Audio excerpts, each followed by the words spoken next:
Hello everyone, my name is Idnani and today I'm going to be presenting on the role of family counselor. So to begin with, I'd like to introduce you to my counselor. So she's a family counselor and therapist, but she also is a school counselor and also works for individual counseling. But because of time obligation and the requirement of this assignment, we stuck to only the family counseling part of her role.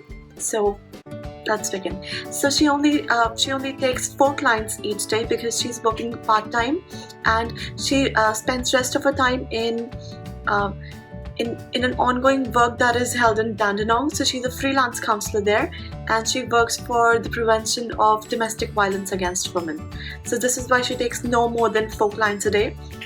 Well, the most enjoyable part of her role is that she gets to work with the whole family. So she says that the best part is that she gets to work with the whole family, which is also one unit, and they work as a team together. And she loves that how they reconnect the bond. So that is the most enjoyable part for her, just to see and observe a dysfunctional family who gets back together and becomes functional. So that is what stimulates her the most. Of course, there are many challenges. If there is something good, there is supposed to be something bad as well. So it's not bad, but it's the major challenges that that she faces on a daily basis is firstly with children. So either they don't want to attend the session at all, or they don't want to sit for so long, or maybe the fathers. So she explained, she also gave an example that when she was doing the counseling, the father, he was just very rigid. He just didn't want to give out the information. So she said that getting an already dysfunctional group in one room together is a difficult job. So that is the major challenge that she faces. Well, she uses a lot of assessment tools. The first one being GAF, that is the Global Assessment of Functioning. So she says that she uses it just to determine how each and every individual they function in their daily lives. So she uses that. She also uses DASS, that is Depression, Anxiety, Stress Scale. So she said that if any member, like the mother or the child, if they're suffering from anxiety or depression, she uses this scale. Then CBD, of course, she uses CBD for the family counseling.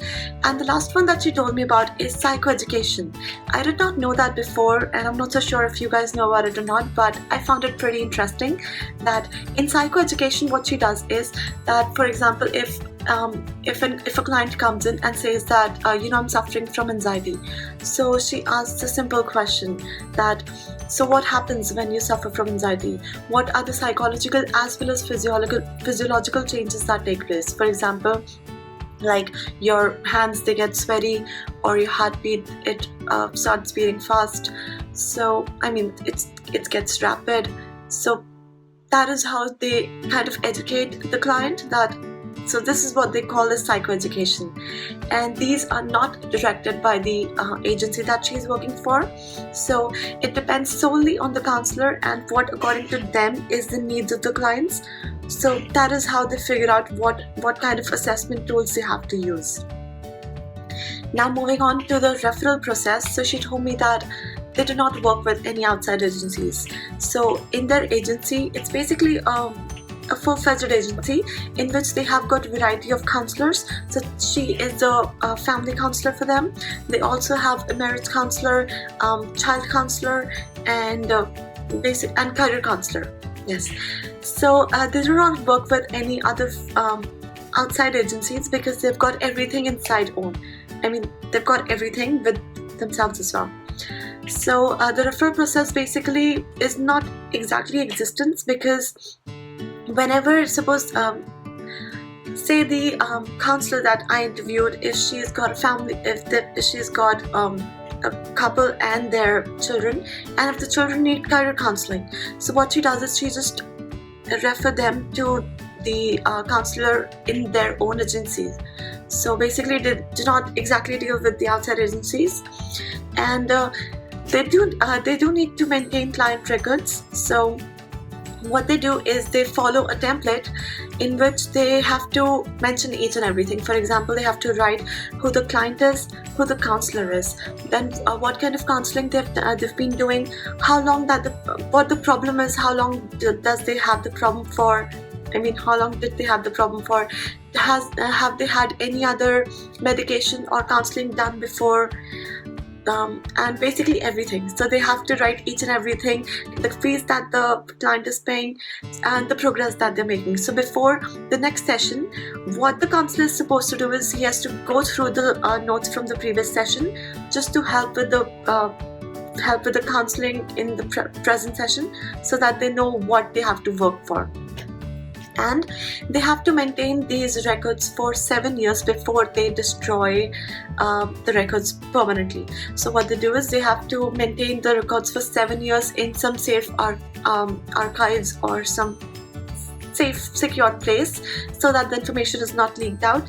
And they maintain high security there with very good locking systems and everything.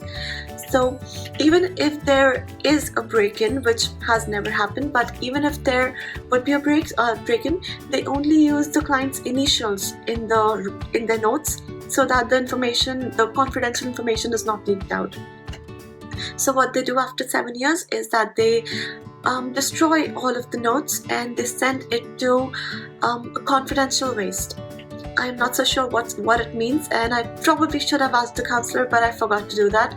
So if anybody of you know what confidential waste means, please feel free to comment below.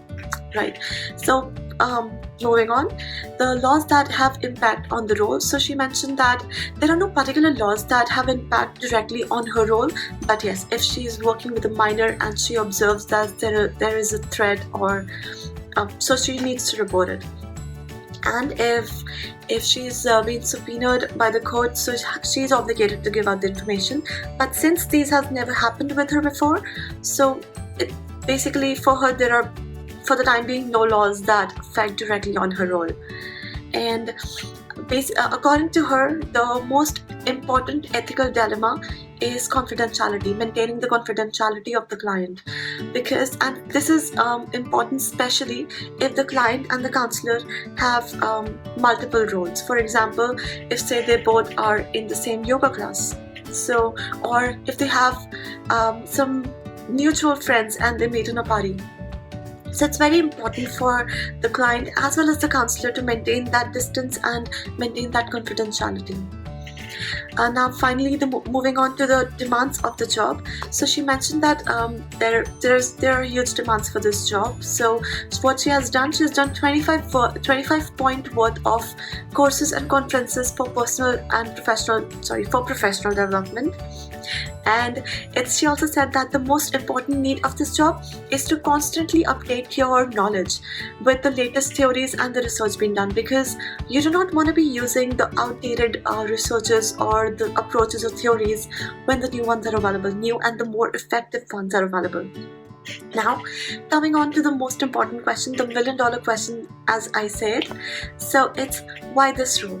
So I asked her, like, out of all the roles in counseling, why did you choose family counseling? To which she said that she's also a freelance counselor and a school counselor, which kind of killed my question. But she said that this, like, family counseling, this role is her favorite because you know, getting to see the whole family work together, first observing them, that how dysfunctional they are, what kind of problems they have, then gradually solving them and getting them all back together. That thing is basically, according to her, that feeling of getting everyone back together is priceless. And this, ladies and gentlemen, concludes my presentation. So if you have any doubt, please feel free to message or email it to me. So thank you for your time and thanks for watching.